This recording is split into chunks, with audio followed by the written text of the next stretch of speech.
출애굽기 3장 18절입니다. 출애굽기 3장 18절 같이 읽습니다. 애굽 왕에게 이르기를 히브리 사람의 하나님 여호와께서 우리에게 임하셨은즉 우리가 우리 하나님 여호와께 제사를 드리려 하오니 사흘 길쯤 광야로 가도록 허락하소서 하라. 아멘.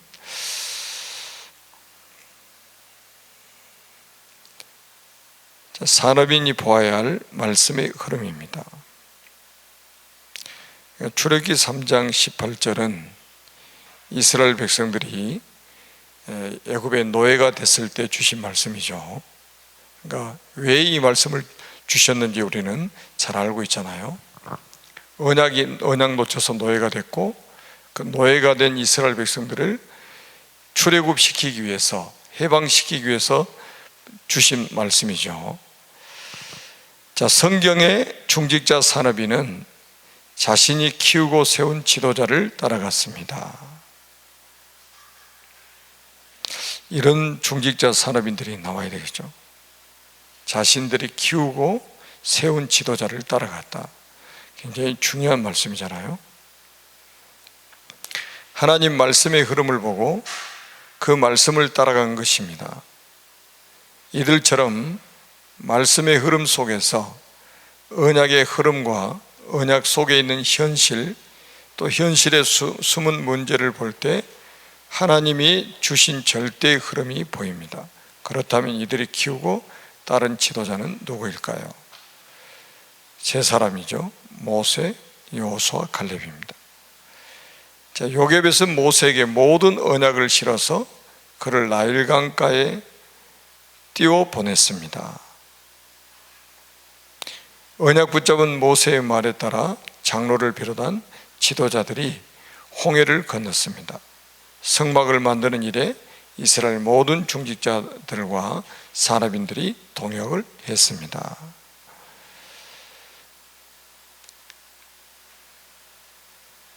설명이 필요 없을 만큼 아주 중요한 사람들이죠. 그 다음에 이제 두 번째는 여호수아, 갈렙입니다. 여호수아는 모세의 수종자였습니다. 그는 아말렉 전투의 주역이고 가나안 정탐꾼 중에 한 명이며 모세의 후계자로 요단을 건너는 주역이었고 여리고를 무너뜨리는 주역이었습니다.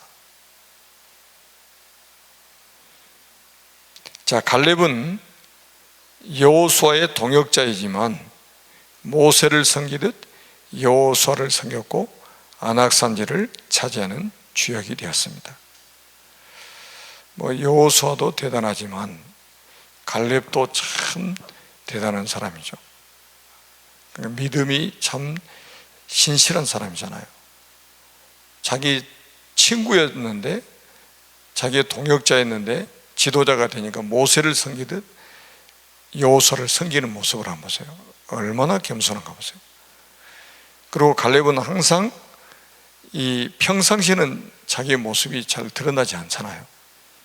이스라엘 위기를 만났을 때마다 자기의 생명을 걸고 그 위기를 해결해내는 그런 중직자로 하나님의 쓰임 받았죠. 자, 이런 산업인들, 중직자 산업인들이 일어나야 된다는 거예요. 좋을 때야 다 믿음 좋은 것 같죠.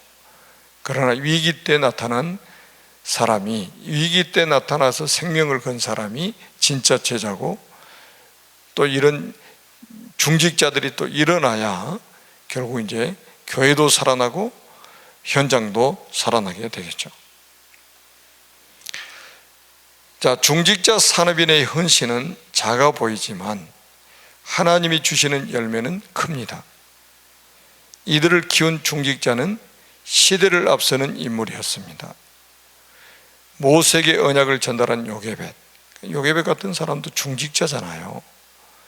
진짜 이런 중직자가 한 사람만 나오면 그런 사람을 통해서 일어나는 지도자, 그 지도자 한 사람이 세워지니까 이 출애굽에 어마어마한 일이 벌어지는 거죠. 자, 모세에게 언약을 전달한 요게벳은 전체를 알고 있었습니다. 이게 이제 중요한 거죠. 전체를 알지 못했다면 어떻게 나일강에다가 아들을 갈대 상자에다가 넣어가지고 띄울 수 있겠어요? 뻔히 그 왕궁으로 들어가면 왕궁 그야말로 호랑이 굴이잖아요. 그 죽을 수밖에 없잖아요. 거기다가 더 저기한 거는 유모로 들어가가지고 또 젖을 먹여가면서 키우죠. 전체를 알지 못하고는 이렇게 할 수가 없는, 이런 행동이 나올 수가 없는 거죠. 요게벳은 전체를 알았기 때문에 이렇게 성령 인도를 세밀하게 받을 수 있었던 거죠. 우리가 교회 일을 할 때도 마찬가지죠. 전체를 알고 헌신하는 거하고 전체를 보지 못하고 헌신하는 거하고 굉장한 차이가 납니다. 모세를 죽음의 땅으로 보낸 이드로는 모세의 미래를 내다보았습니다. 그래서 애굽으로 다시 돌아갈 때에, 하나님이 돌아가라고 했을 때에 보냈잖아요. 그럼 만약에 인간적인 생각으로, 아니 모세가 지금 애굽으로 자기를 죽이려고 하는 애굽으로 가려고 할 때 인간적인 생각을 가졌다면, 그럼 내 딸은 어떻게 되고 이 손주들은 어떻게 되냐면, 모세가 죽으면, 혹시 죽게 되면 그래 막 말렸을 거 아니에요. 그런데 이드로는 가라고 하는 거예요. 간다고 하니까 가라고 하는 거죠. 왜냐하면 미래를 내다보았기 때문에 그러는 거예요. 미래를 내다봤기 때문에. 자, 정탐꾼을 도운 나압은 이스라엘 백성이 가나안 들어갈 것을 알았습니다.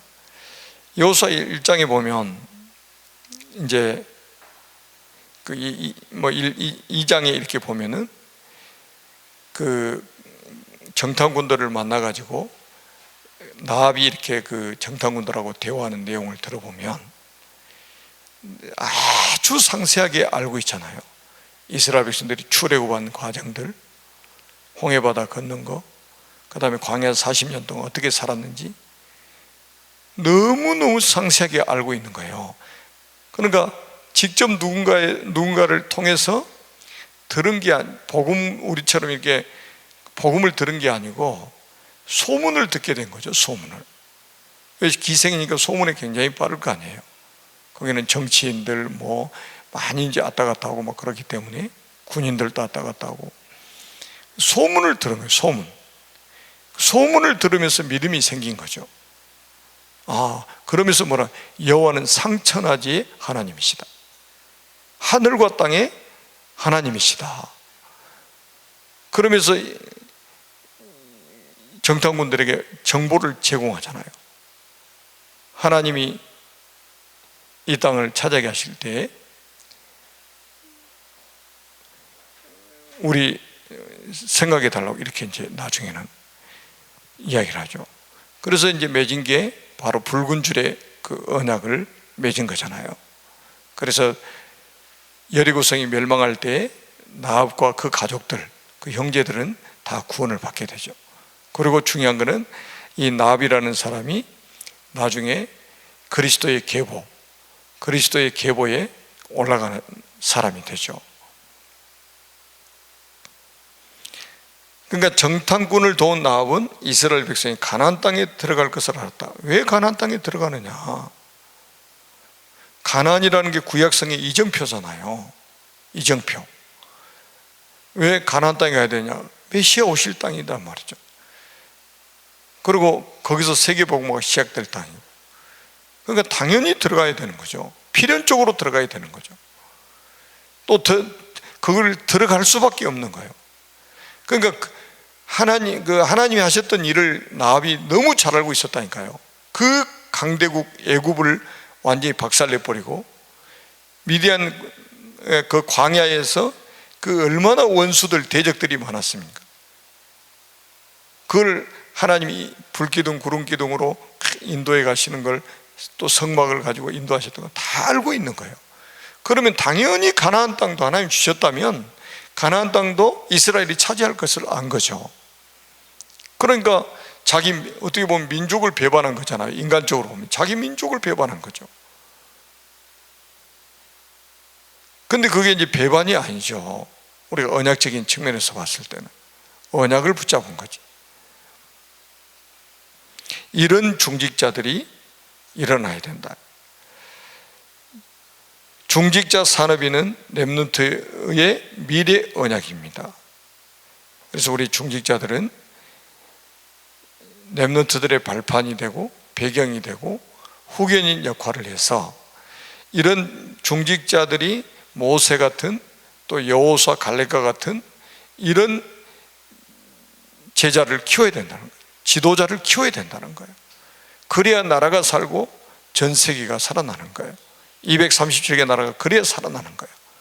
그래서 우리 산업인들, 중직자 산업인들은 이 응답을 받도록 기도해야 됩니다. 말씀의 흐름을 따라서 기도 제목을 잡아야 되잖아요. 오늘은 우리 중직자 산업인들이 모세와 여호수아 갈렙과 같은 지도자를 키웠던 그런 중직자들이 되시기를 주님의 이름으로 축복합니다. 자, 언약 기도입니다. 하나님의 말씀의 흐름을 보며 절대의 흐름 속에 있게 하옵소서. 예수 그리스도의 이름으로 기도합니다. 아멘.